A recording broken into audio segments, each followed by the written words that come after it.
have part of the Hebrew Torah written in the script of Aramaic.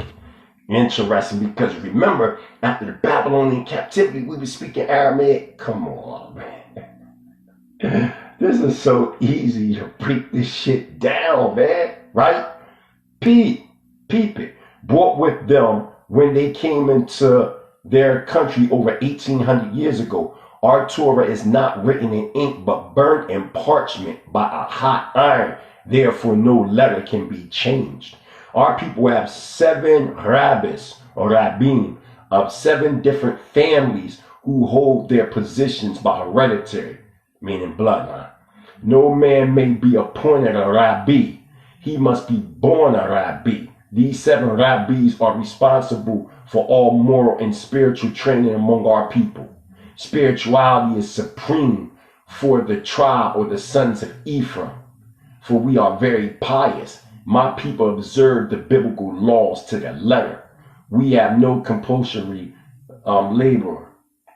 We eat when we are hungry. We sleep when we are sleepy. We rest when we are tired. We pay no rent and no taxes. We buy no clothes because in our land we never wear any. We have no need for currency nor for any monetary standards.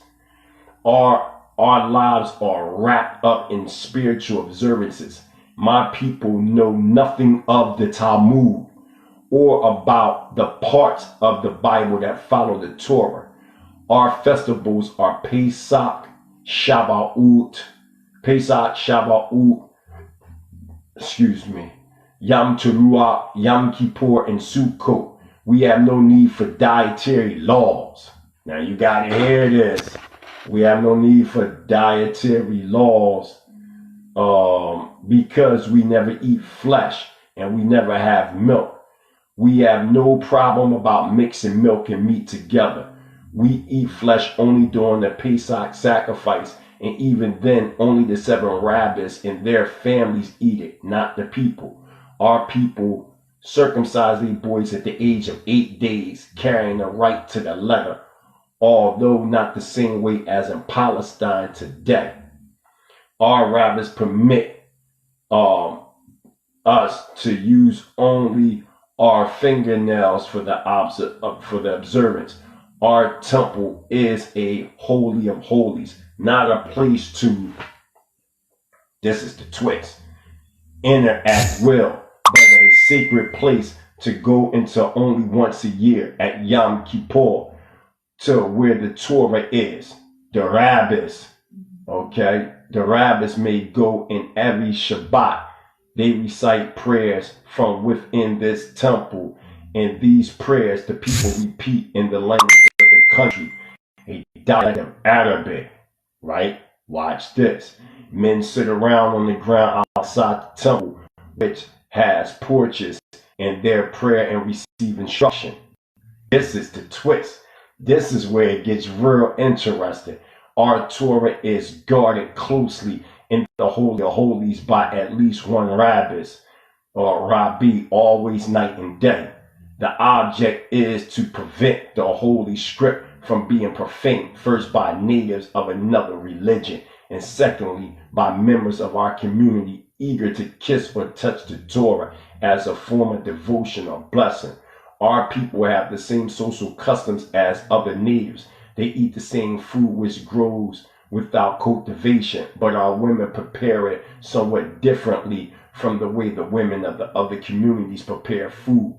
We are fortunate to live unmolested in a country where fetishism and Islam rule. Our rabbis teach us that our people left Judea after the destruction of the temple and came to Africa, or came to West Africa.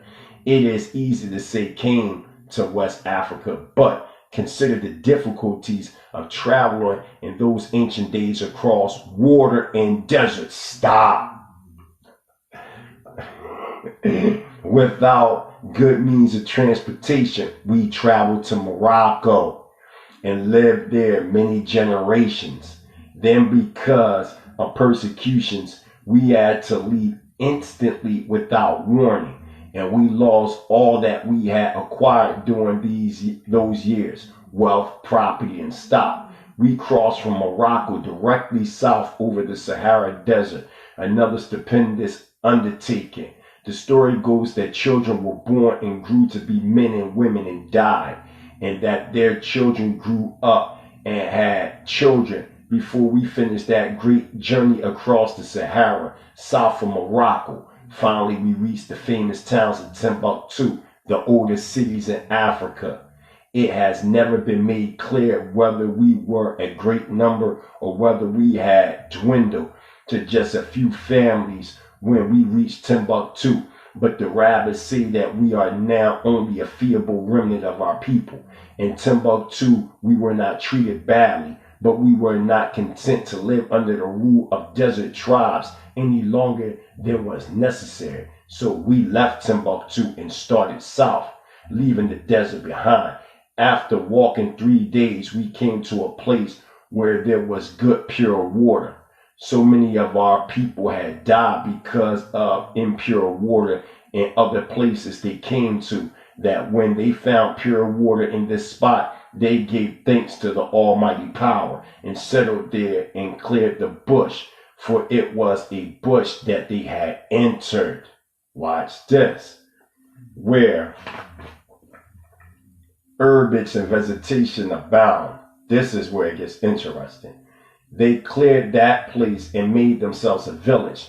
They were surrounded at that time by the bush and its wild beasts, elephants, leopards, lions, monkeys, and reptiles, the horned vapor and the boa constrictor, and thousands upon thousands of hooked lizards. This was the place we decided to make our home because we were free when we came upon it.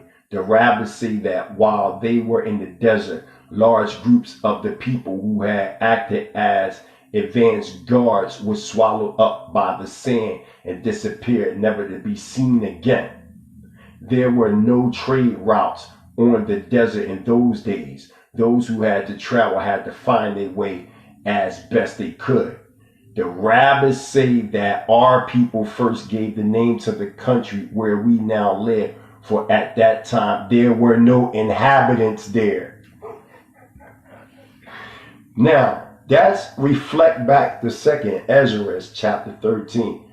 They were saying where no man dwelt, right? Y'all see it right there, right? So y'all know I ain't lying, right? Right? They saying that they were the first ones there, that there were no man dwelt there, right? It's interesting, right? All right, let's keep going. Let's keep going. The rabbis say that our people first gave the name to the country where we now live, for at that time there were no inhabitants there. We were the only people. Because we found good water there, we called it in the native vernacular Dahomey or Dahomey, good water. However, this name left our present country and drifted to the coast. I have never found out, but Dahomey is the name of the country on the coast. It did not take long, according to our rabbis, for the natives on the east and west of us to find our snug little place.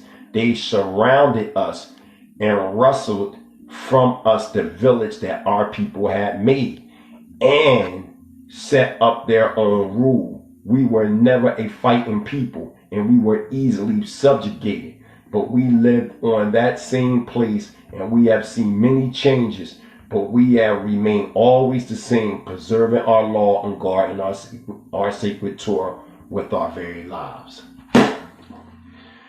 I tell you, man, come on, man. They got their whole breakdown. They said they was there first, man. They said there wasn't no inhabitants there. You know what I'm saying? Now, when it says it took 1.5 years, when they crossed that narrow path, right? And then from there, first by boat and then on foot, sometimes when you stopping from oasis to oasis, months and months pass. Because even with them, they were stopping. Because as you continue to read, it tell you that it took them some years to get to where they needed to get to. So, I mean, I'll rest my case. You know what I'm saying? Like, come on, man. We got actual eyewitnesses and people who still giving their oral traditions this day, how they got in the places that they at today in West Africa. And we got people that's identifying with the tribe of Gad, identifying with the tribe of Ephraim, identifying with the tribe of Judah, identifying with the tribe of Levi. Come on, man. Come on. That just cracked the whole shit right there. They got a whole history that they've been living there for over 2,000 years, man. Like, come on, man. Like, what more do you want? So I'm not even going to talk about this subject matter no more, because when I say comparative study, man, you can't take a Bible verse and just want the people just to ponder on the Bible verse and that's it. And take certain similarities of people's culture and try to say, see, this is us. You can't do that, man. You have people right now in West Africa who held their records, man, through oral stories or even through diplomacy, because when Islam started reigning supreme in West Africa, man, a lot of us was on the diplomatic level with Islam, but we still kept records of our culture, man, as being the children of Israel. In this case, with the Beni Ephraim, or the sons of Ephraim, they kept it orally. So I just I don't get this, man. I don't get us trying to come with all this, that, the third. The whole point is we have a tribe of people in southern Nigeria who've been keeping their culture for years and years and years and years, saying that they from the tribe of Ephraim, man. I didn't say it. They said it out their own mouth. You got to disprove them, not us. They the ones that kept this record of who they are. So that's all I got to say. I got to go, y'all. You know what I mean? I worked that night shift. I got to go. You know, I love the family. I prove my point. There is nothing else. You know, you can't say we believe in the Talmud. No. We only use that the 200 AD statement that the Talmudists was saying Arsareth was in Africa. That was 200 ACE. We got maps going back to 150 ACE. They're all saying that Arsareth is from Northwest Africa to West Africa. It is contemporary scholars after the Dark Ages, during the Renaissance, and all. They're the ones, by the way, in Manifest Destiny, saying Arsareth is in America. You can't go to no classical. When I was saying to brother, he was like, this is beyond classical writers and contemporary writers. What I'm quoting is neither classical or contemporary. What are you talking about? You're either going to be quoting from a classical historian or a contemporary historian. A classical historian is those from ancient times. Okay, whether you're talking Philo, whether you're talking Josephus, whether you're talking about Herodotus, whatever. They're classical writers, man. Contemporary writers is all these bogus Euro-Gentile hybrids that's running around trying to say that the natives are the 10 Laws tribe. Y'all can't show no classical writers. I keep taking you to classical writers, classical maps. All the ancient maps say that Arsareth is in Africa. Every last one of the ancient maps that we used, right? When we was dealing with the Ptolemy maps, all of them, you see it. But then when we start talking about, contemporarily, that's when you hear also. Remember, it only means the other land. That's all Arsareth means, the other land. And it said where no man dwelt. And then when we go into the story of the Bnei Ephraim, which is a part of the northern kingdom of Israel, they give you the story in detail, how they were the first people where they went to. There was no inhabitants there. Didn't I just show that FOP Prince? Didn't I just show that Hanana? Didn't I just show that Can Word? Everybody see it clear. Everybody can see it clear. So there's no need to continue to go back and forth with the subject matter. We have, Hebrew anthropogenesis records of people in Africa to this day saying that they are part of the northern kingdom of Israel. You have people in West Africa. We're not just talking about a person here. We're talking about actual tribes where this is their whole lifestyle, and all of them are recognizing themselves as such and such and such, such and such and such. Come on, man. Before there was even a 12-tribe chart, these people were already identifying themselves as the sons of Ephraim and the daughters of Ephraim. Thousands of years before there was even a 12-tribe chart. Not the 12 tribes of Israel, but the 12-tribe chart. We have to consider this. We have to consider. What I'm saying is that the 12 tribes of Israel, man, they scattered all over the four corners of the earth, man. You know what I'm saying? So you're going to have Judah, you know what I'm saying, some in Jamaica, some in America. You know what I'm saying? You're going to have Ephraim, you're going to have Gad. The Most High is going to do the shifting, man. So I'm saying, it is what it is. I proved my point. I gotta go. I love you. I love all y'all. Yeah, you can go ahead and share it, sis. I'll leave it public. You know what I mean? So y'all can share it. I had to throw that at you, FOP friends. I knew I was gonna give you a bomber. That right there, that was like an explosion. That was a fucking atomic bomb. Excuse me for my language. That was an atomic bomb, man. It don't even get. You can't even go any further, man. We talking about anthropology, the study of cultures of people, migrational patterns and all that. They breaking it down in their own oral tradition that nobody dwelt in the land. And then the inhabitants, the Hamitic tribe that start coming in, they start coming in, and later they conquered them, man. Come on, man. This is what the tribe of Ephraim. If they not the tribe of Ephraim, who are they? Y'all love quoting Rudolph R. Windsor from Babylon to Timbuktu. Come on, man. He's saying it. Professor Alan H. Gabe. You got different Hebrew. When I say Hebrew scholars, I'm talking about those that study the migrations of the children of Israel. It's so many that saying the same thing. And then on top, we went to the direct source from who Rudolph R. Windsor said on page 107. Did we not? Was it 107? Which one? No, not 107. What was that? 100? Let me make sure, get that one more time so that people can see, man. So the people can see. 131. That's where it starts.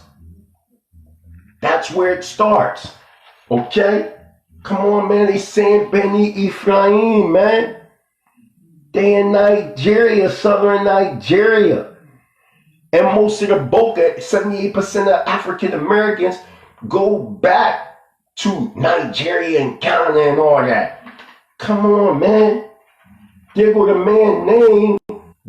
There go the name right there on my fingertip, man. There you go, right there.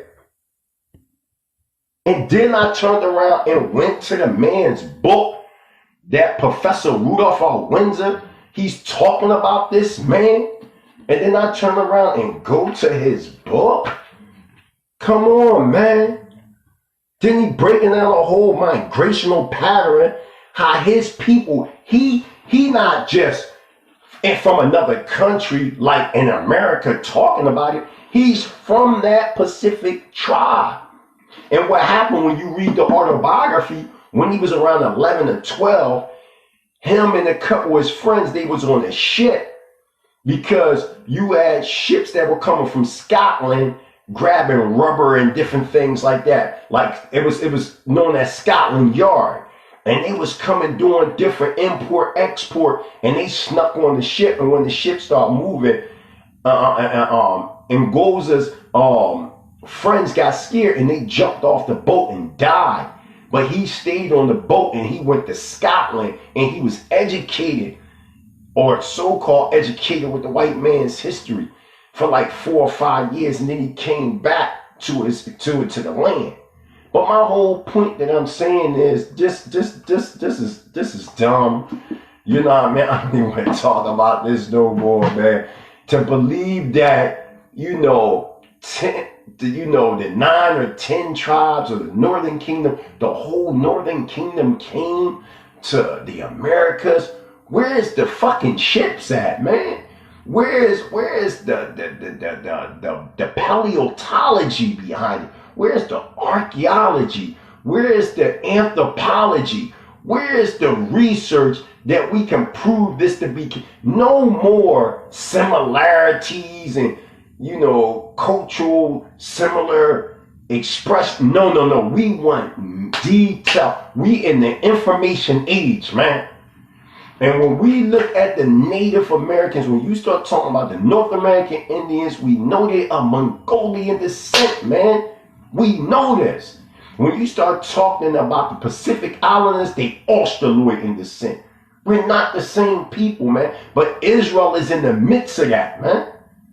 Israel is in the midst of that. I'm not saying every native tribe over here is in Israel, because you got certain tribes that are. But the bulk of them, they're not, man. They don't identify with us, period, man. We got to stop this. Here it is. We got our brothers and sisters that have been living in the desert and oasis, going across oases and living in the bush and all that for thousands of years, still upholding to the best of their ability the Hebrew culture and saying they are part of the Northern Kingdom, and you going to deny them? We done with this, man. We done. Yo, FOP Prince, give me a thumbs up if I prove my point. You know what I mean? It is what it is, man. I don't have to keep going with this. We have the anthropology. We have the migrational routes. We know what happened to our people. Israel is on the rise by the way Hebrew Israelite sovereign nationalism worldwide. I ain't got nothing more to say about this subject matter. I'm not going to address it no more. If y'all want to believe, if someone want to believe that Arsareth is America, go ahead. Go ahead. I'm saying that Arsareth is from Northwest Africa to West Africa. That's that. Hebrew Israelite sovereign nationalism rising worldwide.